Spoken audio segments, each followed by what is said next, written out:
Hello everyone. आज हम लोग टैली में एक नया प्रैक्टिस सेट लेकर आए हैं। जो सबसे पहला प्रैक्टिस सेट है जिसमें हम कंपनी बनाना, जीएसटी एक्टिवेट करना, stock group, stock category, stock item, ये सारी चीजें बनाना हम लोग बताएंगे। तो वीडियो को स्किप मत करिएगा, बहुत ध्यान से वीडियो को देखिए। बहुत ही कम समय में आपको परफेक्ट नॉलेज देने वाला यह वीडियो होगा, इसलिए वीडियो को स्किप मत करिएगा। अगर आपको टैली पर बढ़िया से काम करना है तो वीडियो को बहुत ध्यान से देखिए। तो चलिए हम वीडियो का स्टार्ट करते हैं। क्वेश्चन क्या है, राज ट्रेडर्स ने अपना व्यवसाय 2 जून 2025 से प्रारंभ किया, यानी कि राज ट्रेडर्स का जो व्यवसाय था वो 2 जून से प्रारंभ हो गया। तो जब कोई व्यवसाय प्रारंभ होता है तो उसका हम कंपनी बनाते हैं। क्या बनाते हैं? कंपनी बनाते हैं। तो किसने व्यवसाय प्रारंभ किया? तो हम टैली के इस विंडो पर आ गए हैं। टैली के इस विंडो में हमें करना क्या होता है, हम लाइसेंस एक्टिवेट कर सकते हैं, रीएक्टिवेट कर सकते हैं, लॉगिन कर सकते हैं, लेकिन हमें सीखना है तो सीखने के लिए हम लोग work in educational mode use करते हैं। इस वर्क इन एजुकेशनल मोड में आ जाएंगे और यहाँ पर जो है हम एक नई कंपनी बनाएंगे। नई कंपनी किसके नाम से बनाएंगे? राज ट्रेडर्स के नाम से बनाएंगे। किसके नाम से बनाएंगे? तो राज ट्रेडर्स के नाम से बनाएंगे। राज ट्रेडर्स। तो राज ट्रेडर्स के नाम से हमने बना लिया कंपनी। एड्रेस मान लीजिए राज ट्रेडर्स जो है गोरखपुर की कंपनी है, तो हमने यहाँ पे गोरखपुर डाल दिया। इसके बाद मैं कंट्री में इंडिया रहेगा, स्टेट में उत्तर प्रदेश आ जाएगा। इसके बाद हम पिन कोड लिख लेंगे। पिन कोड लिखने के बाद हम फोन नंबर, मोबाइल नंबर जो भी पता है वो आप लिख सकते हैं। यह मोबाइल नंबर सही नहीं है, इसका ध्यान रखेंगे, फोन मत मिलाना कोई, ठीक है। तो इसी तरह हम फैक्स नंबर, ईमेल, जैसे मान लीजिए rajtraders@gmail.com हमने ईमेल आईडी डाल दिया। वेबसाइट अगर इसका है तो हमने इनकी वेबसाइट हमने लिखा www.rajtraders.com, ठीक है। इसके बाद हम फाइनेंशियल ईयर बिगिनिंग फ्रॉम में आ जाएंगे। हम हर एक कंट्री का अलग अलग फाइनेंशियल ईयर होता है। इंडिया में फाइनेंशियल ईयर 1 अप्रैल से ही स्टार्ट होता है। बुक बिगिनिंग फ्रॉम, तो व्यवसाय कब से स्टार्ट हो रहा है? तो ये जो है 2 जून से स्टार्ट हो रहा है। तो यहाँ पे हम 2 जून सेलेक्ट कर लेंगे। 2 जून सेलेक्ट करने के बाद टेलीबोल्ट पासवर्ड, अगर आप कोई पासवर्ड लगाना चाहते हैं तो टेलीबोल्ट पासवर्ड लगा सकते हैं, और नहीं लगाना चाहते हैं तो छोड़ देंगे। यूज सिक्योरिटी कंट्रोल, इसमें आप यस या नो कर सकते हैं। अगर पासवर्ड लगाना चाहते हैं तो यस करेंगे, नहीं लगाना चाहते हैं तो नो करेंगे। अगर आप पासवर्ड लगाते हैं पासवर्ड को याद रखना जरूरी है। मैं नो करके आगे बढ़ता हूं और इन सब ऑप्शंस को स्किप करते हुए मैं आगे चला जाऊंगा। एक्सेप्ट का ऑप्शन आएगा, एंटर करेंगे, एक्सेप्ट कर लेंगे। एक्सेप्ट करने के बाद हमारी कंपनी क्या हो जाएगी? बनकर तैयार हो जाएगी और लिस्ट ऑफ कंपनीज में यहां पर कंपनी का नाम दिखाई दे रहा है। अभी कोई वाउचर इंटर नहीं हुआ है क्योंकि अभी तो हम लोग कंपनी की शुरुआत कर रहे हैं। तो करंट डेट दिखा रहा है 2 जून 2025, है ना। करंट पीरियड दिखा रहा है 1 अप्रैल 2025 से 31 मार्च 2026 तक चलेगा, ठीक है ना। तो सबसे पहला काम करते हैं हम लोग, कंपनी बनाने के बाद जीएसटी एक्टिवेट करते हैं। तो जीएसटी एक्टिवेट करने के लिए हम क्या प्रेस करेंगे? F11 प्रेस करेंगे। यहाँ पर जो है फीचर्स का ऑप्शन दिया हुआ है, इस फीचर्स के ऑप्शन का भी प्रयोग कर सकते हैं, या हम F11 प्रेस कर देंगे। हम लोग क्या प्रेस करेंगे? F11 प्रेस करेंगे और हम यहाँ पर स्टैट्यूटरी एंड टैक्सेशन फीचर पर आ सकते हैं, या हम लोग F3 प्रेस कर सकते हैं। तो यहाँ पे अगर हमने F3 प्रेस किया तो हमें एक इस तरह से विंडो खुल कर आया स्टैट्यूटरी एंड टैक्सेशन का। तो स्टैट्यूटरी एंड टैक्सेशन में अगर आप जीएसटी को इनेबल करना चाहते हैं, तो यहाँ पे यस लिखना पड़ेगा। इसके बाद कह रहा है सेट अल्टर जीएसटी डिटेल्स। अगर आप जीएसटी डिटेल्स को सेट करना चाहते हैं या उसमें किसी प्रकार का चेंजेस करना चाहते हैं तो इसमें भी आपको यस लिख करके एंटर करना पड़ेगा। इसके बाद जीएसटी डिटेल्स का विंडो खुलता है। आपका जीएसटी रजिस्ट्रेशन जहां पर है उसे सेलेक्ट कर लेंगे, जिस टाइप का जीएसटी रजिस्ट्रेशन है उसे सेलेक्ट कर लेंगे। अगर आपका कंपनी किसी और राज्य में भी वर्क करती है तो इसे यस करेंगे, नहीं तो नो रहने देंगे मेरी तरह। यहाँ पे जीएसटी नंबर लिख लेंगे कंपनी का, जो भी कंपनी का जीएसटी नंबर है। यहाँ पे अगर आपकी कंपनी क्वार्टरली जीएसटी रिटर्न भरती है तो क्वार्टरली सेलेक्ट करेंगे, और अगर आपकी कंपनी मंथली जीएसटी रिटर्न भरती है तो मंथली सेलेक्ट करेंगे।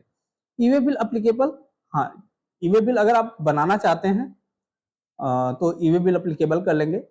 अप्लीकेबल फ्रॉम 2 जून से कर लेंगे। इनवॉइस वैल्यू पर ही थ्रीफोल्ड लिमिट एक्ट चलता है। गवर्नमेंट ने 50,000 का इनवॉइस वैल्यू निर्धारित किया है। अगर आप अपने ही राज्य का केवल बनाना चाहते हैं तो यस करेंगे, बाहर के राज्यों का भी बनाना चाहते हैं नो करेंगे। तो यहाँ पर हम इसको ऐसे रहने देते हैं। Enable tax liability and advance receipt, इसको हम यस कर लेंगे। Tax liability and reverse charges, इसको भी हम यस कर लेंगे। Set alter GST rate details, इसको हम यस करेंगे। और यस करने के बाद यहाँ पर हमें कुछ ऑप्शंस दिखता है, जैसे टैक्सेबल का ऑप्शन, टैक्सेबिलिटी में हम टैक्सेबल का ऑप्शन सेलेक्ट कर सकते हैं। सपोज दैट मान लीजिए अगर आपने जो है इस आपका ऑप्शन ये नो था पहले, सपोज दैट मान लो आपको इस तरह से विंडो खुलता है जिसमें केवल एक ही टैक्स दिखाई देता है, इंटीग्रेटेड टैक्स का, तो आप क्या करेंगे? ऐसे कंडीशन में आपको क्या करना होगा? ऐसे कंडीशन में आपको जो है केवल और केवल एक ही अगर टैक्स दिखाई दे, केवल और केवल अगर आपको एक ही टैक्स दिखाई दे तो आप क्या करेंगे? ध्यान दीजिए, एक ही टैक्स यहाँ पे दिखाई दे रहा है, इंटीग्रेटेड टैक्स है ना। तो अगर आपको इंटीग्रेटेड टैक्स केवल दिखाई दे और केवल एक ही रेट हो, सेफ के बारे में हम नहीं बात करेंगे। टैक्स के 3 टाइप होते हैं, integrated tax, central tax, state tax, है ना। तो अगर आपको केवल एक ही टैक्स दिखाई दे रहा है तो आप क्या करेंगे? तो आपको करना क्या है, आप सीधे चले जाएंगे, F12 प्रेस करेंगे। क्या प्रेस करेंगे? क्या प्रेस करेंगे? F12। F12 प्रेस करने के बाद इस तरह से कॉन्फ़िगरेशन का विंडो खुलता है। इसमें show all GST tax type विकल्प आता है, इसको क्या करेंगे? यस करेंगे। तो जैसे ही आप यस करेंगे आपके सारे जीएसटी टैक्स टाइप खुल जाते हैं। तो टैक्सेबिलिटी में हम टैक्सेबल सेलेक्ट कर लेंगे। यहाँ पर कोई हम एक जीएसटी स्लैब रेट जो आपके व्यवसाय से निर्भर है उसे हम सेलेक्ट कर लेंगे। उसके बाद मैं एंटर करके मैं एक्सेप्ट कर लूंगा। यहाँ पे जीएसटी क्लासिफिकेशन को भी मैं यस कर दूंगा और मैं एंटर करके एक्सेप्ट कर लूंगा, या कंट्रोल प्लस ए प्रेस करके भी एक्सेप्ट कर सकते हैं। तो यहाँ मैंने कंट्रोल प्लस ए प्रेस किया तो ये मेरा जीएसटी एक्टिवेट हो गया। तो जीएसटी एक्टिवेट किए, कंपनी फीचर का विंडो खुला हुआ है, इसके जस्ट पीछे गेटवे ऑफ टैली है, तो हम EFC प्रेस करेंगे तो गेटवे ऑफ टैली विंडो पर चले जाएंगे। तो मैंने EFC प्रेस किया और गेटवे ऑफ टैली विंडो पर आ गया। इस गेटवे ऑफ टैली विंडो में हमको एक मास्टर्स में अकाउंट्स इन्फो दिख रहा है, इन्वेंट्री इन्फो दिख रहा है। तो पहले हमें मास्टर्स को ही बनाना होता है। तो अकाउंटिंग मास्टर करने के लिए हम अकाउंट्स इन्फो का यूज करते हैं और इन्वेंट्री मास्टर का बनाने के लिए इन्वेंट्री इन्फो का यूज करते हैं। तो सबसे पहले हमें अकाउंट्स इन्फो का यूज करना पड़ेगा। अकाउंट्स इन्फो में हम आएंगे, ग्रुप 28 पहले से बने होते हैं, लेजर हमें बनाना होगा। तो सब 2 लेजर ऑलरेडी बने होते हैं, किसके किसके? कैश का और प्रॉफिट एंड लॉस का। तो और हमें अगर लेजर बनाने हैं तो हम क्रिएट पर क्लिक करेंगे। लेजर में सिंगल और मल्टीपल दोनों क्रिएट होता है, तो मैं सिंगल लेजर बनाकर आपको दिखाता हूँ। यहाँ पर मान लीजिए आपको IGST का पहले लेजर बना के दिखाता हूँ। IGST नेम में लिख देंगे, अंडर में ड्यूटीज एंड टैक्सेस ग्रुप आता है, तो ड्यूटीज एंड टैक्सेस सेलेक्ट कर लेंगे। Duty type of duty tax में हम जीएसटी सेलेक्ट करेंगे। अब देखिए यहाँ पर एक चीज आता है कि अगर मान लीजिए आपका जीएसटी एक्टिवेट नहीं है तो केवल अदर ऑप्शन आएगा, और अगर जीएसटी एक्टिवेट है जीएसटी का भी ऑप्शन आएगा।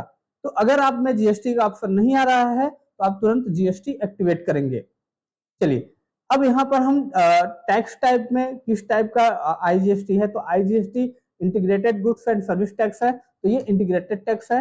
और हम परसेंटेज कैलकुलेशन को 0% रहने देंगे और हम एंटर प्रेस करके एक्सेप्ट कर सकते हैं या कंट्रोल प्लस ए प्रेस करके एक्सेप्ट कर सकते हैं। मेरा एक लेजर बनकर तैयार हो गया। इस प्रकार हम एसजीएसटी का बना लेंगे। ड्यूटीज एंड टैक्सेस में यहाँ पर जीएसटी मैंने सेलेक्ट कर दिया और स्टेट टैक्स हो जाएगा ये, और कंट्रोल प्लस ए प्रेस करके एक्सेप्ट कर लेंगे। इस प्रकार हम सीजीएसटी का बनाएंगे और इसको भी मैं ड्यूटीज एंड टैक्सेस में रखूंगा और जीएसटी में आ जाऊंगा, और ये हो जाएगा आपका सेंट्रल टैक्स। सेंट्रल टैक्स हो जाएगा तो सेंट्रल टैक्स मैंने सेलेक्ट किया और कंट्रोल प्लस ए प्रेस करके मैंने एक्सेप्ट कर लिया। इसके बाद मैं परचेज का लेजर बना दूं, परचेज अकाउंट, परचेज अकाउंट का लेजर बना दूं, तो परचेज अकाउंट का लेजर किस में आएगा? तो परचेज अकाउंट का लेजर परचेज अकाउंट में आता है। तो मैंने यहाँ पे परचेज अकाउंट सेलेक्ट किया। इन्वेंट्री वैल्यूज आर अफेक्टेड, जी बिल्कुल, अगर आप सेल परचेज करते हैं तो इन्वेंट्री वैल्यू अफेक्ट होगी। यहाँ पर हम टाइप ऑफ लेजर में नॉट अप्लीकेबल लिख देते हैं, जीएसटी अप्लीकेबल होगी, सेट अल्टर जीएसटी रेट में हम यस करेंगे, और टैक्सेबिलिटी में हम आकर के टैक्सेबल सेलेक्ट करेंगे। यहाँ पे 18% अपना स्लैब रेट सेलेक्ट करेंगे और एंटर कर देंगे। टाइप ऑफ सप्लाई में आप गुड्स या सर्विस जो भी आप सप्लाई करते हैं उसे सेलेक्ट कर लेंगे और एंटर प्रेस करके हम एक्सेप्ट कर लेंगे। इसी प्रकार हम सेल लेजर बनाएंगे। सेल अकाउंट का लेजर किसके अंतर्गत बनेगा? तो सेल अकाउंट के अंतर्गत बनेगा।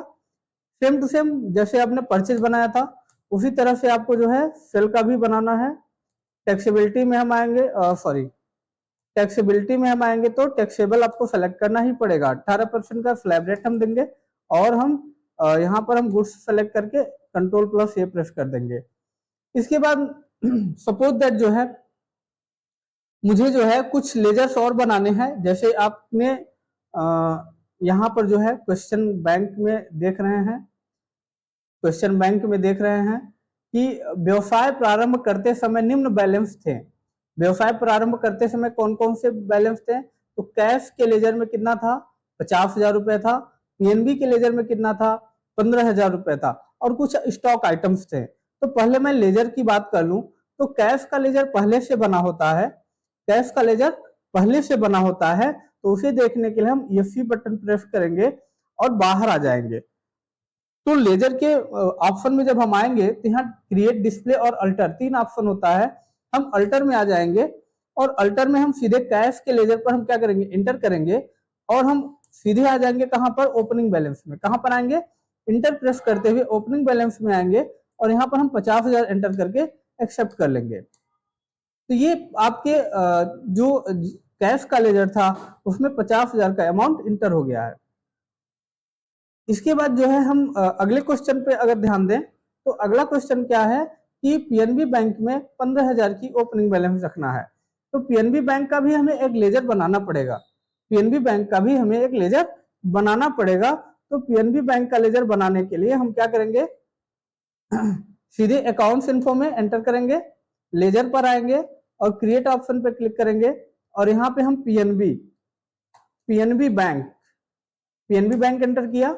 अंडर में क्या लिखेंगे? Bank account. अंडर में हम क्या सेलेक्ट करेंगे? Bank account. और बैंक अकाउंट सेलेक्ट करते हुए कुछ बैंक के अकाउंट्स के डिटेल्स पूछेगा। तो मैंने यहाँ पर जो है अकाउंट का डिटेल लिख दिया। इसके बाद मैं एंटर करके IFSC कोड लिख दूंगा। आप इस पर अमाउंट भेज सकते हैं। पूरी बाजार ब्रांच मैंने सेलेक्ट किया और यहाँ पर एड्रेस में मैंने लिख दिया पूरी बाजार गोरखपुर। पूरी बाजार Gorakhpur. State India, country India, state Uttar Pradesh, pin code मैंने लिख दिया और जीएसटी नंबर मेरे पास अभी अवेलेबल नहीं है तो मैं छोड़ दूंगा। और ओपनिंग बैलेंस में नीचे हम आएंगे तो यहाँ पर हम 15,000 लिख करके एंटर करके एक्सेप्ट कर लेंगे। तो इस प्रकार से मेरा लेजर का काम क्या हो गया? समाप्त हो गया। लेजर का काम क्या हुआ? समाप्त हो गया। अब हम बात करें स्टॉक आइटम की। किसकी बात करें? स्टॉक आइटम की। तो स्टॉक आइटम बनाने के लिए मुझे क्या क्या बनाना पड़ेगा? स्टॉक ग्रुप बनाना पड़ेगा कंप्यूटर का। स्टॉक कैटेगरीज बनानी पड़ेंगी, मॉनिटर, सीपीयू, पेन, मदरबोर्ड और रैम का। तो मैं एक एक करके जो है इन्वेंट्री इन्फो की चीजों को मैं बनाने शुरू करता हूँ। तो मैं बैक ESC दबाकर बैक आऊंगा। कहां पर? गेटवे ऑफ टैली में। मैंने ESC दबाकर कहां आ गया? गेटवे ऑफ टैली में। जब तक गेटवे ऑफ टैली में ना आए तब तक आप ESC प्रेस करते हैं, ठीक ना। अब इन्वेंट्री अकाउंट्स इन्फो से हम इन्वेंट्री इन्फो में आ जाएंगे और एंटर प्रेस करेंगे। यहाँ पर जब हम एंटर प्रेस करेंगे तो हमें stock group, stock item, unit, अब मेजर, ये सब ऑप्शन दे रहा है। तो हम सबसे पहले क्या बनाएंगे? स्टॉक ग्रुप बनाएंगे। तो स्टॉक ग्रुप में हम आ जाए क्रिएट ऑप्शन पे आएंगे और इस क्रिएट ऑप्शन में हम सबसे पहले नेम लिखेंगे। तो कंप्यूटर का हम क्या बना रहे हैं? स्टॉक ग्रुप बना रहे हैं। अंडर में प्राइमरी रखेंगे। Food quantities of item be added. अगर आप स्टॉक आइटम की क्वांटिटीज को क्या करना, ऐड करना चाहते हैं तो यहाँ पर हम यस लिख देंगे और एंटर करके एक्सेप्ट कर लेंगे। तो इस प्रकार हमारा स्टॉक ग्रुप बन गया है। अगर आप देखना चाहते हैं तो डिस्प्ले ऑप्शन में जा सकते हैं। चेंज करना चाहते हैं तो कहाँ जाना पड़ेगा, अल्टर में जाना पड़ेगा। डिलीट करना है तब भी आपको अल्टर में जाना पड़ेगा। अब मुझे स्टॉक कैटेगरी बनानी है, तो स्टॉक कैटेगरी का ऑप्शन यहाँ पर दिखाई नहीं दे रहा है। तो स्टॉक कैटेगरी को एक्टिवेट करने के लिए हम या तो फीचर्स पर चले जाएं, या हम F11 प्रेस करें। क्या प्रेस करें, F11 प्रेस करें। F11 के बाद हम इन्वेंट्री फीचर में आएंगे। इन्वेंट्री फीचर के लिए हम F2 प्रेस करेंगे। और यहाँ पर लिखा हुआ है मेंटेन मल्टीपल गोडाउन्स। क्या लिखा हुआ है, मेंटेन मल्टीपल गोडाउन्स, और उसके नीचे मेंटेन स्टॉक कैटेगरीज लिखा हुआ है ना। तो मेंटेन स्टॉक कैटेगरीज को हम क्या करेंगे, यस कर देंगे और एंटर करके Ctrl+A प्रेस करके हम एक्सेप्ट कर लेंगे। जैसे हम एक्सेप्ट करेंगे, हम ESC प्रेस करके इन्वेंट्री इन्फो में जब आएंगे तो यहाँ पे स्टॉक कैटेगरी का भी ऑप्शन दिखाई देगा। हम इस स्टॉक कैटेगरी पे हम क्लिक करेंगे, क्रिएट पर क्लिक करेंगे और यहाँ पर स्टॉक कैटेगरी का नाम लिखेंगे। तो हमें कौन कौन सी स्टॉक कैटेगरी बनानी है, चलिए देखते हैं। तो हमें मॉनिटर का बनाना है, CPU फैन का बनाना है, मदरबोर्ड का बनाना है और रैम का बनाना है। तो मैं सबसे पहले मॉनिटर का बना लूं। मॉनिटर एंटर करके एक्सेप्ट कर लेंगे। मॉनिटर हो गया, CPU फैन हो गया, और मदरबोर्ड हो गया। मदरबोर्ड के बाद हमारा एक बचता है रैम का। तो मैंने रैम का भी स्टॉक कैटेगरी बना लिया। अंडर में प्राइमरी ही रहने देंगे। अब स्टॉक कैटेगरी बनाने के बाद बात आती है यूनिट बनाना। क्या बनाना, यूनिट ऑफ मेजर बनाना, कि आप स्टॉक आइटम को किस यूनिट में मेजर करेंगे। तो जो कंप्यूटर के सामान होते हैं वो पीस में मेजर होते हैं। तो यूनिट में हम आएंगे, क्रिएट में हम आएंगे और यहाँ पर सिंबल में हम लिख देंगे PCS। पीस के लिए सिंबल यूज होता है PCS। फॉर्मल नेम में हम पूरा नाम लिख देंगे और UQC कोड में हम PCS जैसे ही टाइप करेंगे इसका UQC कोड आ गया। इसे हम क्या करेंगे, सेलेक्ट कर लेंगे। इसे सेलेक्ट करने के बाद डेसिमल प्लेस में 0 लिखने के बाद हम एक्सेप्ट कर लेंगे। जैसे हम एक्सेप्ट करेंगे हमारा इस यूनिट बनकर तैयार हो जाएगा। यूनिट बनाने के बाद हमें गोडाउन्स बनाने हैं। हमें क्या बनाने हैं, गोडाउन्स बनाने हैं। क्योंकि जो है मेरे पास जो है मेन लोकेशन और कुरी बाजार यहाँ पर सामान रखे हुए हैं। तो यहाँ पर हम क्या करेंगे, पहले से एक गोडाउन बना होता है, किस नाम से, मेन लोकेशन के नाम से। हमें बनाना क्या है, कुरी बाजार के नाम से गोडाउन बनाना है। लेकिन यहाँ पर गोडाउन का ऑप्शन नहीं दिखाई दे रहा है। तो अभी पीछे मैंने बताया कि इन्वेंट्री फीचर में आपको गोडाउन का ऑप्शन एक्टिवेट करने के लिए दिया हुआ है। तो इन्वेंट्री फीचर में जाने के लिए हम F11 प्रेस करके हम F2 प्रेस करते हैं। F11 प्रेस करके हम F2 प्रेस करते हैं और यहाँ पर हम अब आ जाएंगे मेंटेन मल्टीपल गोडाउन्स पे। इस पे आ जाएंगे मेंटेन मल्टीपल गोडाउन्स पे, इस पर यस करेंगे और हम Ctrl+A प्रेस करके एक्सेप्ट कर लेंगे। एक्सेप्ट करने के बाद हम फिर से ESC प्रेस करके इन्वेंट्री इन्फो में आ जाएंगे। अब यहाँ पर हमें गोडाउन्स का ऑप्शन आने लगा। गोडाउन्स के ऑप्शन में मैं क्रिएट ऑप्शन पे क्लिक करूंगा और मैं पूरी बाजार के नाम से एक गोडाउन में बना लूंगा। अंडर में प्राइमरी हो जाएगा। अब इन दोनों ऑप्शंस को हम नो करके छोड़ देंगे। ये हो गया आपका गोडाउन क्रिएशन। गोडाउन भी बन गए। अब हमें बनाना है स्टॉक आइटम। क्या बनाना है, स्टॉक आइटम। तो मैंने स्टॉक आइटम पे क्लिक किया और क्रिएट ऑप्शन पे क्लिक किया और हमें स्टॉक आइटम क्रिएशन का विंडो खुल गया है ना। अब हमें क्या क्या स्टॉक आइटम बनाना है इसे देखा जाए। तो यहां पर हमें मॉनिटर बनाना है। मॉनिटर का स्टॉक आइटम बनाना है जो 20 पीस है और 2600 के रेट से है, ठीक ना।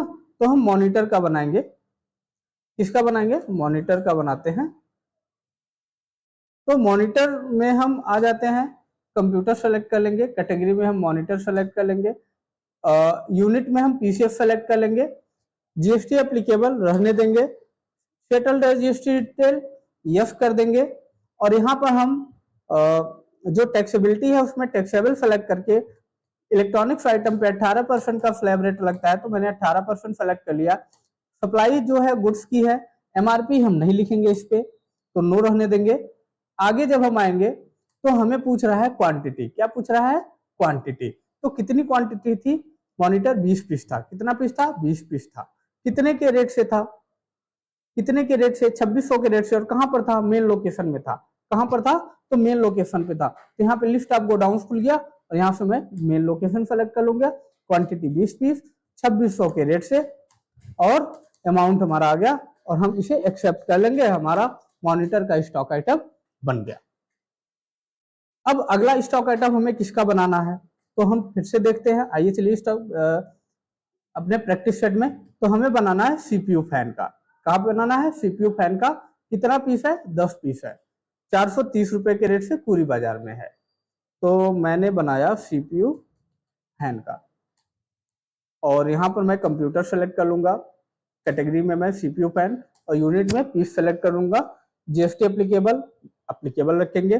सेट जीएसटी डिटेल्स को यस करेंगे, और इसको एक्स करने के बाद, इसको यस करने के बाद हम आ जाएंगे सीधे टैक्सेबल ऑप्शन पे, और टैक्सेबिलिटी ऑप्शन में हम टैक्सेबल सेलेक्ट कर लेंगे। और टैक्स टाइप में हम इंटीग्रेटेड टैक्स में 18% स्लैब रेट लिखने के बाद हम एंटर प्रेस करके एक्सेप्ट कर लेंगे। जिसके बाद मैं टाइप ऑफ सप्लाई पे आऊंगा और यहाँ पे मैं गुड्स सेलेक्ट करूंगा, और आगे बढ़कर मैं क्वांटिटी में आ जाऊंगा। तो ये 10 पीस है। 10 पीस है। किस गोडाउन में है? तो पूरी बाजार के गोडाउन में है। थोड़ा सा डिटेल और देखते हैं। 430 रुपए के रेट से है। किस रेट से है? तो 430 रुपए 430 के रेट से है, और इसे मैंने एक्सेप्ट कर लिया, और मेरा सीपीयू का भी स्टॉक आइटम बनकर रेडी हो गया है। अगला स्टॉक आइटम हमें बनाना है, वो किसका है? मदरबोर्ड है। मदरबोर्ड का बनाना है। 5 पीस है। कितना? 5 पीस। तो हम मदरबोर्ड का बनाते हैं। मदरबोर्ड और कंप्यूटर, और यहाँ पर हम मदरबोर्ड का stock item stock category select करते हैं, और यूनिट में हम पीस सेलेक्ट कर लेते हैं। जीएसटी एप्लीकेबल रहेगा, इसे यस करेंगे। और आगे हम टैक्सेबिलिटी ऑप्शन में टैक्सेबल सेलेक्ट करेंगे, और 18% का रेट सेलेक्ट करके हम एंटर प्रेस कर देंगे। यहाँ पर मैं गुड्स सेलेक्ट करूंगा, और आगे चल के मैं इसका ओपनिंग बैलेंस दूंगा। ओपनिंग बैलेंस कितना है? तो ओपनिंग बैलेंस 5 पीस है। 3600 के रेट से पूरी बाजार के गोडाउन में है। तो ओपनिंग बैलेंस में मैं क्वांटिटी में 5 लिख करके एंटर करूंगा। गोडाउन में सेलेक्ट करूंगा। मेन लोग सॉरी पूरी बाजार में है। एक मिनट मैं फिर से देख लूं। हाँ, पूरी बाजार में है। और इसके बाद मैं रेट लिखूंगा। तो रेट क्या था? रेट क्या था? तो रेट था 3600। रेट क्या था? 3600। ठीक है, तो यहां पर मैंने एक्सेप्ट कर लिया। अब किसका बनाना है? तो लास्ट बचा है रैम DDR3 4GB। 15 पीस है। RAM DDR RAM RAM DDR3 4GB। और हम यहाँ आएंगे, कंप्यूटर सेलेक्ट करेंगे। इसके बाद मैं यहाँ पे कैटेगरी में रैम सेलेक्ट कर लूंगा, यूनिट में पीस सेलेक्ट कर लूंगा। अप्लीकेबल है, सेटल जीएसटी यस कर देंगे। आगे हम आएंगे तो यहाँ पे मैं टैक्सेबल सेलेक्ट करूंगा, 18% का जीएसटी सेलेक्ट करूंगा, और मैं एंटर कर दूंगा। और यहाँ मैं गुड्स सेलेक्ट करके आगे बढ़ूंगा। और ओपनिंग बैलेंस में मैं इसका ओपनिंग बैलेंस देख लेता हूँ। 15 पीस है। 750 रुपए के रेट से 15 पीस है। मेन लोकेशन में 750 रुपए के रेट से है, और इसे मैंने एक्सेप्ट कर लिया। इतना एक्सेप्ट करने के बाद हमारा सारे स्टॉक आइटम बनकर रेडी हो गए हैं। और मैं अगर इन्हें देखना चाहूं तो मैं यहाँ पर डिस्प्ले ऑप्शन में आकर देख सकता हूँ। ठीक है, आइए चलिए हम आपको बैलेंस शीट दिखाता हूँ कि कितना सामान पड़ा हुआ है। तो अगर हम बैलेंस शीट में आए तो अभी हमारा जो करंट एसेट है वो कितने का है? 1,50,550 का। ये हमें ओपनिंग बैलेंस से मिला है। यहाँ पर लिखा भी है डिफरेंट इन ओपनिंग बैलेंस, है ना। मैं एंटर करूंगा तो यहाँ पर क्लोजिंग स्टॉक दिखा रहा है। क्या दिखा रहा है? क्लोजिंग स्टॉक दिखा रहा है। तो स्टॉक हमारा जो है जो हमारे पास सामान पड़े हुए हैं वो क्या है, 85,550 रुपए के। कैश इन हैंड 50,000 मेरे पास कैश पड़ा है और बैंक अकाउंट में 15,000 रुपए पड़े हुए हैं। तो इस प्रकार 1,50,550 रुपए हो गए। ठीक है ना। इस प्रकार आप देख सकते हैं कि आपने जो कंपनी बनाई वो सही बना या नहीं बना। ठीक है ना। अब बात आती है कि आपने कंपनी बना लिया, कंपनी को बंद कैसे करेंगे। तो यहाँ पे Alt+F1 प्रेस करेंगे या फट कंपनी पे क्लिक करेंगे, हमारी कंपनी बंद हो जाएगी। तो इस पर मैंने क्लिक किया और कंपनी हमारी बंद हो गई। और अगर आपको टैली में किसी भी प्रकार की समस्या आती है तो MIIT कंप्यूटर इंस्टीट्यूट का पेज सब्सक्राइब कर लीजिए, फॉलो कर लीजिए, और कहीं से समस्या आती है तो उसके लिए आप कमेंट कर सकते हैं। धन्यवाद।